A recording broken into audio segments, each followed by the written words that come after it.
Hello friends, Drew here. I bid you friendly welcome to the Den of Sci-Fi, and today we've got a review that I am super excited for. This is the Transformers Rise of the Beasts mainline Voyager class Optimus Prime. Now I know the studio series just got announced a few days ago for this guy over at the Pulse live stream, but honestly, I don't know how the studio series figure is going to top this. I've had so much fun with this thing. It's really cool. We'll take a look here. See, here he is in his truck mode. He's packed in robot mode, but I like to start my reviews in alt mode. So here he is in truck mode, and it looks very cool. Very reminiscent of the Bumblebee one, while kind of doing its own thing at the same time. So you see, front here got some clear blue windows, look nice. Silver visor going across the top. Silver mirrors too. The bumper? Yeah, the bumper and grill are all done in gray, which is a bit unfortunate, but I really don't care. It adds a kind of nice diversity to it. You can see you've got some little headlights in there. You also got headlights up top here, but they're not painted, which, you know, it's fine, I don't care. But the little light blue headlights here do look nice, and you got a bit of red poking out there and some gray. Got a little, like, secondary grill up there. Sides here look pretty nice. Got another bit of silver there. You got the gas tanks here. It all just comes together pretty nicely. I know some people are going to be bothered by these wings sticking off. They do form cool details in robot mode, but like even the Masterpiece had something similar to this, and this at least looks a bit more natural. And honestly, I think it kind of works, because for Rise of the Beast, you know, he's got this big old tactical front bumper grill thing. And I think this kind of adds that whole off-roady aesthetic that the that Rise of the Beast, Optimus, and Bumblebee are doing for it. Wheels are nice, if missing a bit of paint, but they are all pinned on, so he rolls beautifully. He rolls very beautifully and very loudly. Also, this wing on this side is very hard to tab in, but I'll probably just need to shave down the tab a little. You can see there is a gap right there. I don't care. This figure's just too good. I can overlook it. It's got a trailer hitch in here, done in black, which is really cool. I don't know if he's compatible with the Earthrise trailer because I don't have Earthrise Prime. I'm kind of new to collecting, so I don't have Earthrise Prime. But if you know, let me know in the comments if he is compatible with the Earthrise trailer. See, you got a nice little bit of blue going on there. Back is pretty paintless, you know. I mean, no taillights or anything, but it's not that big of a deal because when you're going to be looking at the back of this thing. So, yeah, that is about it for truck mode. You can take the gun here, robot mode gun, and it'll store in on the trailer hitch, which is kind of cool. So, the gun's grip will go into the actual hitch, but then the ammo magazine of the gun, I can see that little ammo magazine right there, will go into that slot right in front of the trailer hitch. So, you know, you can store it there, and it doesn't look too bad. I mean, obviously it's just a gun, but it doesn't look too terrible. So, for size comparison, here he is with the Transformers Kingdom, or Netflix actually, the Netflix Optimus Primal, because that's the deco I found for cheaper.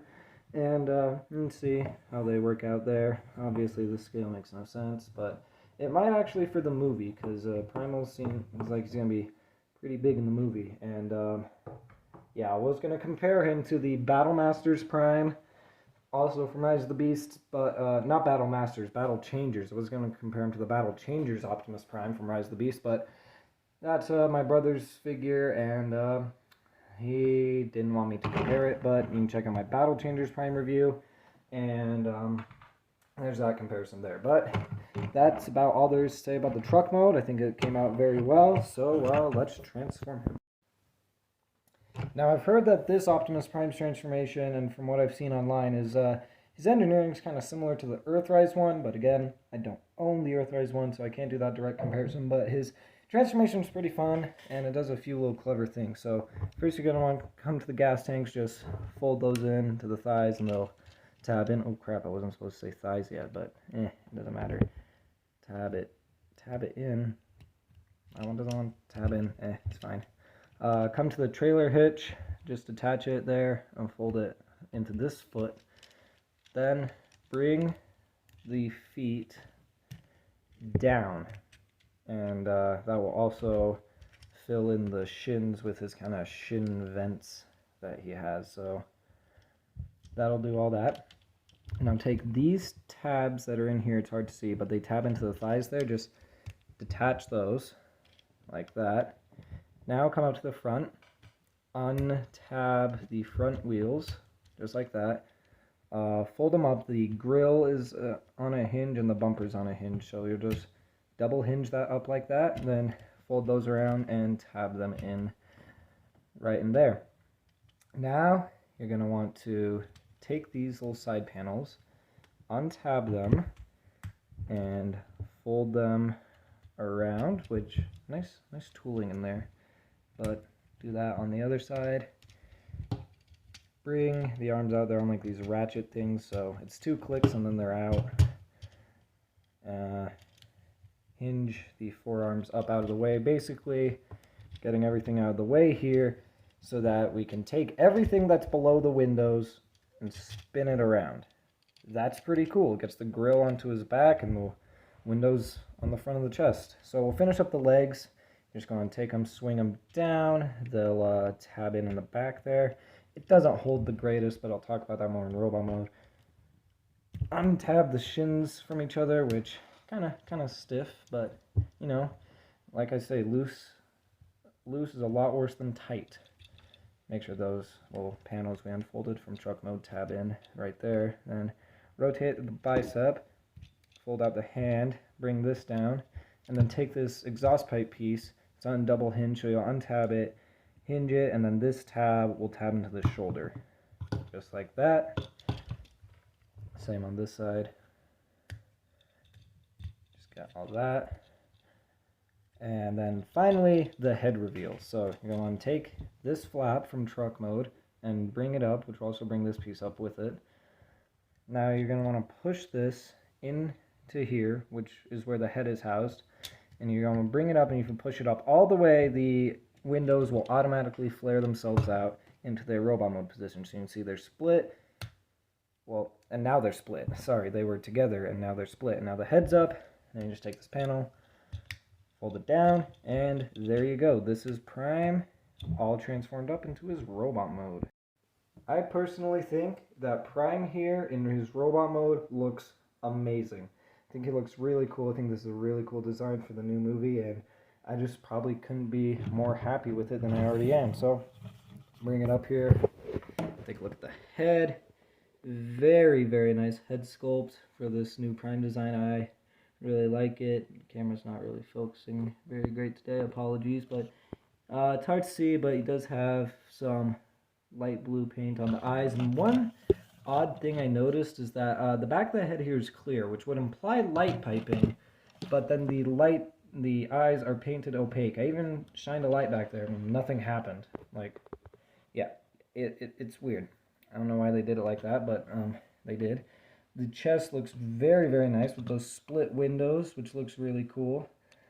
Big fan of how they did that. And the tooling here in the abs looks wonderful. It may be missing a bit of paint, but still, I mean, it just looks awesome. I really like how those turned out. The arms look amazing.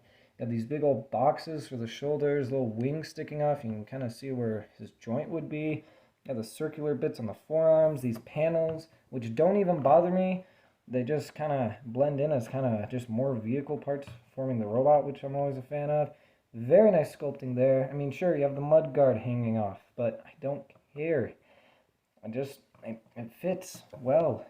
Got a little white paint there for those arrows. Not yellow, unfortunately, but like I said, I just like this figure too much. I can forgive a lot of its faults. The hands are, you know, basic hand sculpt. Waist looks very nice. Black painted square there. And the thighs look really cool. You can got a bit of red poking out there because the assembly for the like outward thigh joint and the thigh swivel is all cast in red. One issue I do have though is that there's not a lot of blue on the legs. Like this that you see is all the blue on the legs because the rest of it's gray.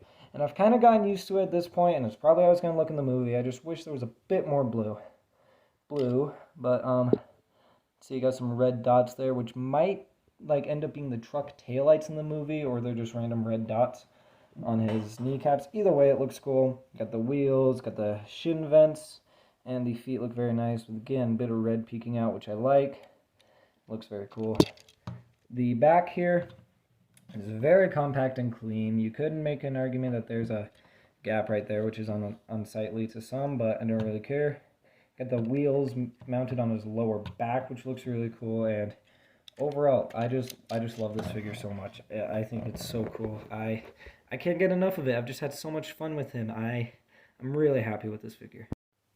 Articulation on this guy is insane. It is wonderful. It does it a lot better than a lot of other figures, and it's just very cool.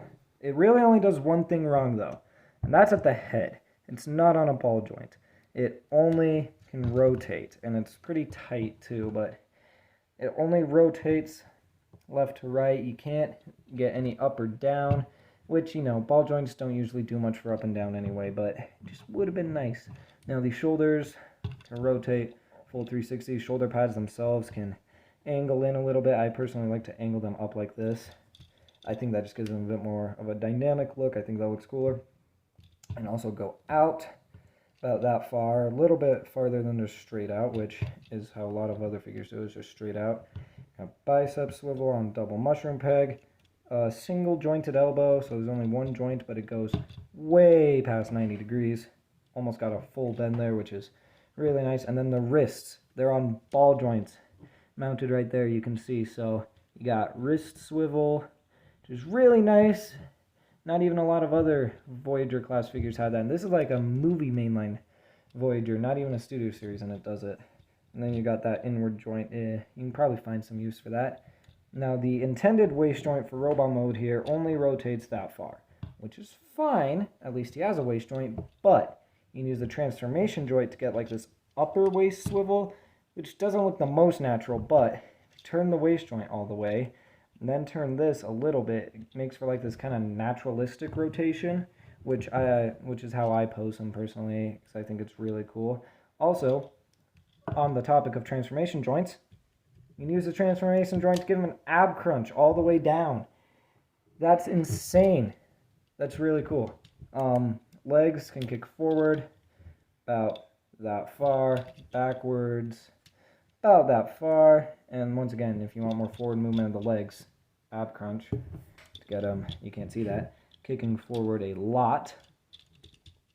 He does have little hip skirts here on the sides of the hips, which I was not expecting, but it's really cool to see. So then go out that far. Hip skirts don't hamper that at all. You can basically do the full splits there. And obviously they don't go back down with the thighs, but that's fine. You do have thigh rotation on a double mushroom peg. Very cool. Single jointed knee that bends just a tad over 90, which is really cool. And then the feet. Holy crap, his feet are insane. You got forward, backward, and tilt. Both directions. I don't even know what you'd use a tilt for that way, but he's got forward and back and tilt. And you couldn't see that. Forward, back, tilt. So yes, his articulation is nothing less than amazing. Prime here just includes one source of weaponry, and we've already seen it in vehicle mode. It's his gun, sculpted nicely, no paint, and the hole at the end, don't know how well you can see that. There's a hole at the end of the barrel. It's not 5mm compatible, so no blast effects, and doesn't have the little nub for blast effects either, but it's stand port compatible for some reason, so you want to have Prime using the force to bring his gun to him, why not? But you have a port on the back. You want to put it there, have it sticking up like that, but of course he does have 5mm compatible hands, and the gun is 5mm compatible, so you can give this guy anything, and you can give his gun to anybody. And, you can have him fending off Predacons, Terracons, Decepticons, whoever the main villain of the movie ends up being. I'm really excited for the movie. And, so yeah, there he is with his gun. Moving into some final robot mode size comparisons. Here he is with a Lego minifigure. So you can see how that works out, how he scales with your Lego City inhabitants. And I don't really have any other Optimuses to compare him to. Like, this is my first good Optimus like this. I don't have the Siege one, don't have the Earthrise one, don't have the Bumblebee movie Studio Series one, because like I said, I'm new to collecting. But here he is with Netflix Optimus Primal, who doesn't want to stand up. Stand! But yeah, there he is with Netflix Primal. Don't know if that scale is how it's going to be in the movie, because Primal looks massive from the trailers, but there's that if you wanted it. So guys, that's going to do it for my review of the Transformers Rise of the Beasts movie mainline Voyager class Optimus Prime. Buy this figure. It is amazing. His transformation's cool. Both modes look really cool and amazing. His articulation is wonderful, very cool, a lot better than a lot of other modern figures, and just looks cool. Buy this. Buy this, please. You need one. I can't express that enough. I just love this figure. I think it's amazingly detailed, just very well done, very solid Voyager. And I don't know how the Studio Series one is going to be able to top this, and I don't think it will. Like, if the Studio Series version ends up being bad or even in any way slightly worse than this, I'm not going to buy it, and this will be the one I put on display. Anyways, guys, that's going to do it for this review. Thank you so much for watching, and I'll see you in the next video. Until then.